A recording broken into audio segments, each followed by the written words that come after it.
اعوذ باللہ السمیع العلیم من الشیطان اللعین الرجیم بسم اللہ الرحمن الرحیم۔ محترم ناظرین، آپ کے سامنے جو سلسلہ گفتگو امامت کے حوالے سے اس کا آج ایک اور سلسلہ آپ کی خدمت میں پیش کرنا ہے، اور اس سوال کے ساتھ اور اس بحث کے ساتھ کہ آخر اصول دین میں جو امامت ایک اہم اصل ہے اس کا رابطہ توحید سے کیا ہے۔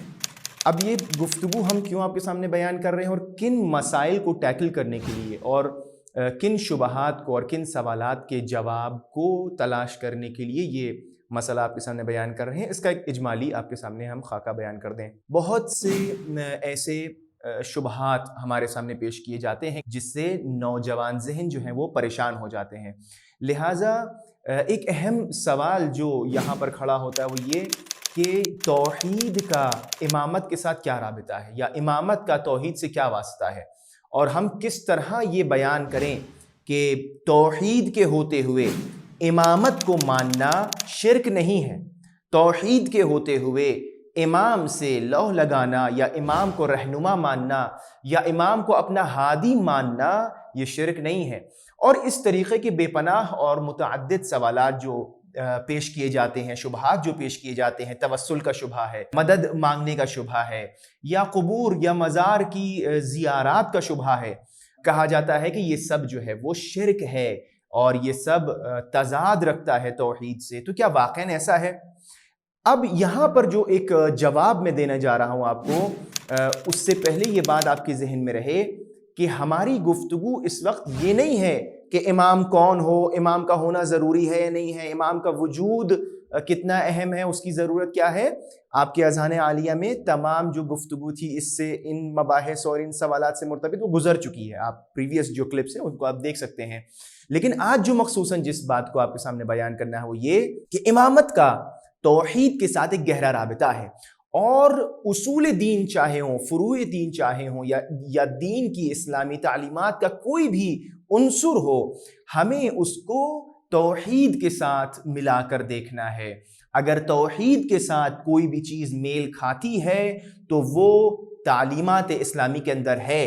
یہ ہمارا تشیع کا کہنا ہے، یہ غلط الزام لگایا جاتا ہے کہ شیعہ حضرات مشرک ہیں، شیعوں کی توحید غلط ہے، نہیں، بلکہ کہنا ہمارا یہی ہے کہ اگر کوئی چیز توحید کے خلاف ہو، اس سے متضاد ہو، اس سے تضاد رکھتی ہو، تو وہ چیز اسلام کے دائرے سے خارج ہونے لگتی ہے۔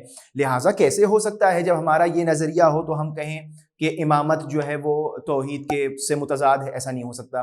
لہٰذا اس بات کو سمجھنے کے لیے بہت سی باتیں کی جا سکتی ہیں، لیکن اس مخصوص حدیث کو، کہ جس کو حدیث سلسلۃ الذہب کہا جاتا ہے، جو امام رضا علیہ السلام سے منقول ہے، اور کس طریقے سے کن حالات میں امام نے یہ حدیث جو ہے بیان کی ہے، یہ آپ سامعین کا ایک تحقیقی موضوع ہو سکتا ہے۔ یہاں پہ گنجائش نہیں ہے کہ کس طریقے سے، کس سفر پہ کہاں سے آ رہے تھے اور امام کہاں تشریف لے جا رہے تھے اور کن حالات میں آپ نے یہ حدیث بیان فرمائی، بہت انٹرسٹنگ ہے، اس کو آپ دیکھیے گا۔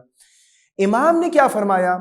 جب امام کا کاروان جا رہا تھا، امام نے اس حدیث میں فرمایا، لا الہ الا اللہ حصنی فمن دخل حصنی امن من عذابی۔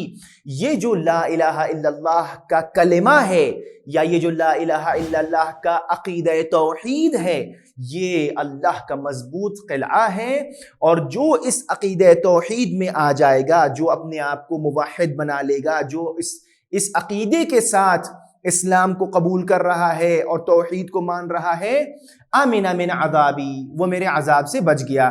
پھر امام کی سواری تھوڑی سی آگے بڑھی، اور یہاں پر ایک بہت انٹرسٹنگ اور بہت دلچسپ جو ہے وہ امام نے، البتہ اس کو دیکھیں امام کی باڈی لینگویج، امام اپنے اس کنٹینٹ کو کس کانٹیکسٹ میں بیان کرنا چاہ رہے ہیں، کس طریقے سے دے رہے ہیں لوگوں کو، یہ بھی اس میں بھی ایک دلچسپ جو ہے وہ گفتگو ہے کہ امام نے فوراً نہیں کہہ دیا جو اہم جملہ ہے، فرمایا بے شروطہا و انا من شروطہا۔ تعبیریں الگ الگ ہیں، بشرطہا و شروطہا یا بشروطہا۔ امام فرماتے ہیں کہ لیکن اس لا الہ الا اللہ کے حصار میں آ کر محفوظ ہو جانے کی شرط کیا ہے؟ اس کی شروط ہیں، اور ان شرائط میں سے میں ایک شرط ہوں، بشروطہا و انا من شروطہا۔ اب یہ جو امام فرما رہے ہیں و انا من شروطہا، اس کا مطلب صرف یہ نہیں ہے کہ امام رضا کی ولایت کو مان لیا جائے، نہیں، بلکہ امام عقیدہ امامت کو بیان کر رہے ہیں، چونکہ یہاں پر اس کے مقابلے میں عقیدہ توحید ہے۔ عقیدہ وحدانیت ہے۔ لہٰذا اگر کوئی یہ سمجھتا ہے کہ ہم بغیر امامت کے توحید کے عقیدے کو مان رہے ہیں اور تو ہمارا اسلام کمپلیٹ ہے، یہ نہیں ہو سکتا، مشکل ہے۔ کیوں؟ چونکہ امام علیہ الصلوۃ والسلام فرما رہے ہیں کہ اگر تم لا الہ الا اللہ کے کلمے میں اور اس عقیدے میں داخل ہونا چاہتے ہو تو اس کی کچھ شروط ہیں، کچھ شرائط ہیں۔ امام فرما رہے ہیں وہ انا من شروطہا، یعنی مجھ علی ابن موسیٰ رضا کی امامت پر اعتقاد رکھنا شرط ہے وحدانیت کی۔ توجہ فرمایا آپ نے؟ یعنی کیا؟ یعنی امامت کا توحید سے اتنا گہرا رابطہ ہے کہ توحید انکمپلیٹ ہے امامت کے۔ اگر آپ چاہتے ہیں کہ توحید کمپلیٹ ہو تو بشروطہا، شرط کس چیز کو کہتے ہیں؟ شرط اس چیز کو کہتے ہیں کہ جس کی بغیر مشروط جو ہے واقع نہیں ہو سکتا۔ یعنی اگر ہم یہ کہہ رہے ہیں کہ تمہاری نماز کی قبولیت کی شرط یہ ہے، تمہاری صحت نماز کی شرط یہ ہے کہ باوضو طہارت کے ساتھ آؤ، اب اگر کوئی شخص جو ہے وہ بغیر طہارت کے نماز پڑھے تو اس کی نماز شرائط کے ساتھ نہیں ہے۔ لہٰذا یہاں پر یہ جو ایک بہترین حدیث میں امام علیہ الصلوۃ والسلام رابطہ توحید اور امامت کو جو بیان فرما رہے ہیں، اس حدیث سے کلیئر ہوتا ہوا نظر آتا ہے۔ اب یہاں پر ایک بہت سادی زبان میں اس رابطے کو جو نام دیا جاتا ہے، بعض علماء فرماتے ہیں یہ جو رابطہ ہے، بلکہ پورے اصول دین میں جو ایک رابطہ ہے ہر اصل کے ساتھ دوسری اصل میں، سب آپس میں انٹر کنیکٹڈ ہیں۔ ایسا نہیں ہے کہ توحید الگ ہو، امامت الگ ہو، پھر رسالت بعد میں آ گئی، معاد الگ چلا گیا، نہیں، یہ سب ایک ساتھ ہیں، یہ سب جڑے ہوئے ہیں۔ اور کون سی وہ چیز ہے جو ان سب کو جوڑے ہوئے ہے؟ اس عنصر کا نام ہے ولایت۔ ولایت جو ہے وہ ان تمام چیزوں کو آپس میں جوڑے ہوئے ہے۔ اگر یہ ولایت کا عنصر نہ ہو تو توحید الگ نظر آئے گی، امامت الگ۔ لہٰذا پہلے ولایت کو انسان سمجھے، اب یہ الگ موضوع ہو جائے گا پورا کہ ولایت کیا ہے۔ اور اس ولایت نے اس عنصر توحید، نبوت اور امامت کو آپس میں جوڑے رکھا ہوا ہے۔ معاد اور عدل سب کچھ اسی ولایت سے جڑا ہوا ہے۔ لہٰذا پروردگار عالم نے اپنی جانب سے، جو میں نے شرائط آپ کے سامنے پہلے بیان کی تھی کہ امام کی کیا شرائط ہیں، منصوص من اللہ ہو، معصوم عن الخطا ہو، اور یہ تمام چیزیں اور وہ تمام صفات کہ جو صفات حسنہ ہیں کہ جو پروردگار عالم نے بیان فرمائی اور خود ائمہ اطہار نے، رسول اکرم نے بیان فرمائی، وہ امام میں ہونا چاہیے۔ کیوں؟ چونکہ امام آ رہا ہے اللہ کا خلیفہ بن کے، رسول اللہ کا جانشین بن کے۔ لہٰذا یہاں پر اب ہمیں جب سمجھ میں آ گیا کہ توحید سے جدا نہیں ہے امامت کا کانسیپٹ، توحید کے تضاد میں نہیں ہے، کانٹرڈکٹ نہیں کرتا ہے امامت کا کانسیپٹ، بلکہ توحید کے بعد نبوت اور نبوت کے بعد امامت، یہ ایک کنٹینیویشن ہے، یہ ایک سلسلہ ہے کہ جو آپس میں جڑا ہوا ہے، متصل ہے، منفک اور تفکیک نہیں ہے اس کے درمیان۔ تو بس ہمیں یہ معلوم ہو گیا کہ جو امام ہے اس کے اندر یہ تمام خصوصیات ہونا چاہیے، اور یہ امامت کا کانسیپٹ وحدانیت سے جدا نہیں ہے، آپس میں کوئی کنٹرڈکشن نہیں ہے، کوئی تضاد نہیں ہے۔ اور یہ کہا جانا کہ نہیں اگر امامت کو مان لیا تو گویا مشرک ہو گئے، امام کو مان لیا تو گویا تم نے شرک کیا، خدا کے مقابلے میں لا کے کسی کو کھڑا کر دیا، یہ سب باتیں غلط ہیں۔ اسی طریقے کی متعدد تعبیریں جو ہیں وہ ہم کو ملتی ہیں، جہاں پر دو طریقے کی ہمیں روایات ملتی ہیں۔ خود رسول اکرم نے صلی اللہ علیہ وآلہ وسلم نے اس بارے میں ارشاد فرمایا ہے کہ جہاں پر آپ یہ ارشاد فرماتے ہیں کہ پروردگار عالم ناراض ہوا یہود سے، پروردگار عالم ناراض ہوا نصارہ سے، پروردگار عالم ناراض ہوا مجوس سے۔ کیوں؟ اور ہر جگہ کیوں کی علت بھی بیان کرتے جاتے ہیں، کیونکہ انہوں نے یہ کیا، انہوں نے وہ کیا، اور ہر چیز پلٹتی ہے وحدانیت کی طرف، چونکہ انہوں نے توحید میں شرک کیا۔ لہٰذا رسول اکرم نے کہا کہ اللہ ناراض ہوا، اور پھر آخر میں آ کے رسول اکرم نے فرمایا کہ جو لوگ میرا خون بہائیں گے اور میری عطرت کو لے کر ظلم کریں گے اور حق تلفی کریں گے تو گویا پروردگار عالم ان سے بھی ناراض ہوگا۔ اور اسی تناظر میں امام حسین علیہ الصلوۃ والسلام نے بھی ایک حدیث کو بیان فرمایا کہ جس کے اندر کلمات تقریباً مشابہ ہیں، اور یہ اس وقت آپ نے بیان فرمایا کہ جب کربلا کے میدان میں پسر سعد نے پہلا تیر پھینکا ہے اور لوگوں سے کہا کہ گواہ رہنا اور کہ میں پہلا تیر چلا رہا ہوں، اور یہ جب حملہ ہوا ہے تو امام عالی مقام نے اپنی ریش مبارک کو ہاتھ میں پکڑا اور اس کے بعد آپ نے اس طریقے کے کلمات بیان فرمائے۔ اور میں جو بیان کرنا چاہ رہا ہوں وہ آپ کی خدمت میں یہ کہ امام علیہ الصلوۃ والسلام نے یہود، نصارہ، مجوس کی جو وحدانیت میں جو خامی تھی اس کو ملایا ہے امامت کے عنصر سے. توجہ فرمائیے گا, فرمایا اشتد غضب اللہ علی الیہود اذ جعلوا له ولدا, کہ پروردگار عالم کا غضب جو ہے وہ یہود کے اوپر ہوا کہ جب یہودیوں نے اللہ کے لیے ایک بیٹے کے قائل ہو گئے کہ اللہ کا ایک بیٹا ہے.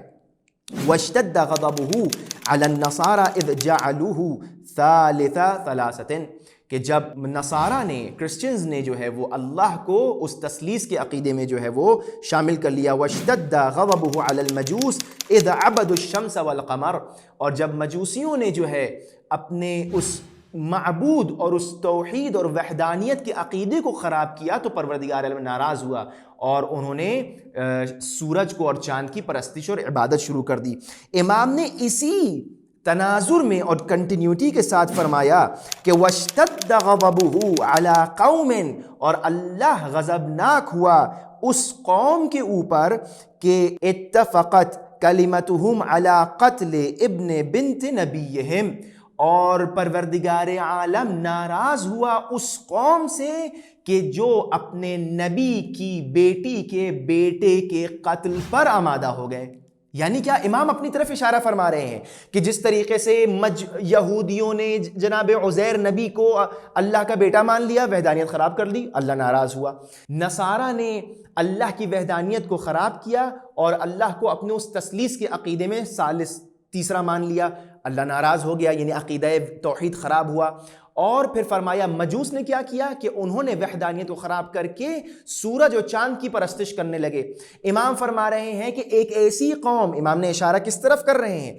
امام کے سامنے جو جنگ پر آمادہ لوگ کھڑے ہوئے ہیں ان کی طرف, کہ یہ قوم اکٹھا ہو گئی ہے اپنے نبی کی بیٹی کے بیٹے کے قتل پر, لہٰذا اللہ ان سے بھی ناراض ہوا. یہ کس تناظر میں؟ امام توحید کو بیان کر رہے ہیں. یعنی اگر تم امام کے قتل کے درپے ہو, امام کو نہیں مان رہے ہو, امامت کا انکار کر رہے ہو, تو گویا تمہاری توحید میں خلل واقع ہوگا, تمہاری توحید خراب ہے. وحدانیت خداوند عالم کہاں سے کمپلیٹ ہو سکتی ہے؟ تم کیسے اپنا اس عقیدہ توحید کو بچا سکتے ہو اگر تم امامت کو نہیں مانتے؟ کتنا کلیئر کانسیپٹ ہے. آپ توجہ کریں, اس کانٹیکسٹ کو دیکھیں کہ کس تناظر میں امام علیہ الصلوۃ والسلام نے رابطہ توحید اور امامت کو بیان فرمایا. اور حتیٰ اس طریقے کی روایات اور بھی موجود ہیں کہ جہاں پر امام باقر علیہ الصلوۃ والسلام سے بھی اور امام جعفر صادق علیہ الصلوۃ والسلام سے بھی یہ روایت موجود ہے. فرمایا ولایت اللہ التی لم یبعث نبیا قط الا بها, ہماری جو ولایت ہے وہ در حقیقت ولایت اللہ ہے. یعنی اللہ کی ولایت اور ہماری ولایت ایک ہے, اور اس التی لم یبعث, یہ وہی ولایت ہے کہ اللہ کسی بھی نبی کو مبعوث نہیں کرتا بغیر اس ولایت کے اقرار کے.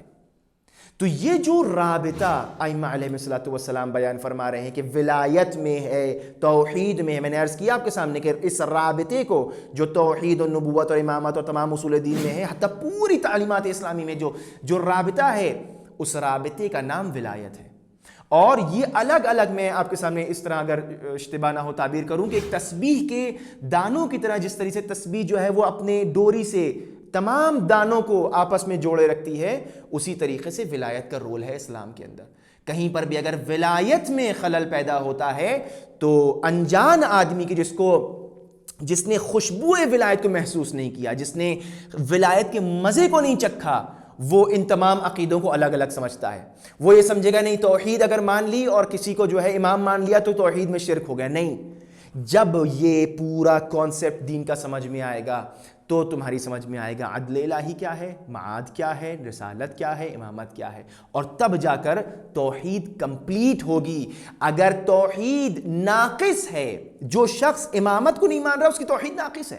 اسی طریقے سے جس طریقے سے مسلمان یہ کہتے ہیں کہ اگر تم نے رسالت کو نہیں مانا تو توحید ناقص ہے, اسی طریقے سے میں انشاءاللہ آئندہ آنے والی گفتگو میں بیان کروں گا کہ جو رابطہ ہے رسالت کا اور امامت کا, تو یہ جو آپس میں گہرا رابطہ ہے کہ جس کی طرف ارشاد ہو رہا ہے, نہ صرف یہ کہ امام رضا علیہ الصلوۃ والسلام اس حدیث سلسلۃ الذہب میں فرماتے ہیں کہ وَأَنَا مِن شُرُوطِهَا. اس کا مطلب صرف یہ نہیں ہے، میں نے عرض کیا کہ امام رضا فرما رہے ہیں کہ اس خاص زمانے میں علی بن موسیٰ رضا کی امامت کو مانو، نہیں، بلکہ اس پورے کانسیپٹ امامت کو مانو تاکہ وحدانیت اور توحید تمہاری کمپلیٹ ہو جائے.